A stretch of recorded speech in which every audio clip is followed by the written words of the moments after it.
know this is going to be a big royal year, not forgetting Our Gracious Majesty the Queen's Platinum Jubilee celebrations, but also, rather negatively for her grandson, Prince Harry's planning to launch his tell-all book. So far, though, we know very little about what's in the book, but do we know who he's going to sit down with to reveal all? Hi, good morning, Neil Sean here in the heart of London. Thank you for your time today.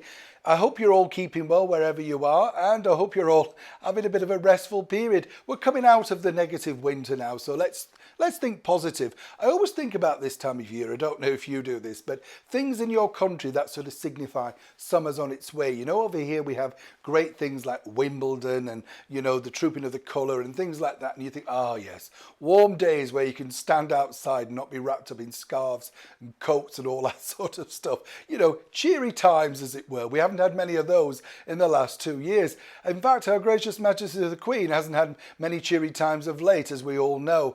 But it's interesting to note now, with Prince Harry ploughing ahead with his tell-all book, which is going to be ghostwritten by an alleged celebrated writer, it would be interesting to see really what's going to be in that book. You know, I kind of think it's very difficult if you ghostwrite a book as well, because you have to take the word of the person telling you the story. You can do your own research, but ultimately, you know, the verbatim is what they're telling you, you know, so then you have to say, okay, this has to be true.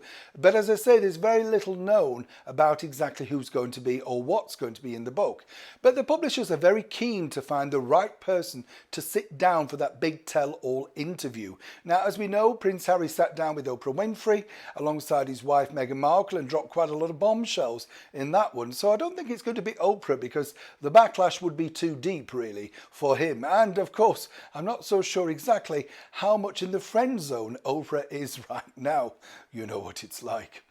But according to a very good source, and as ever we have to say allegedly, there is one person who is high on the list, and he is part of the ITV brand, the newsreader Tom Bradby, who of course reads our news every night at 10 p.m. over here on the nightly news channel. We have two big choices. Nobody watches Sky News, so you've either got BBC or ITV. So consequently, it's a battle of those two. He's the man, of course, who did that infamous interview now with Meghan Markle just by those bushes. Do you remember? Where she looked all doughy-eyed and said, "Thank you for asking. Not many people have bothered to see if I'm okay." Yes, I'll just leave that one there.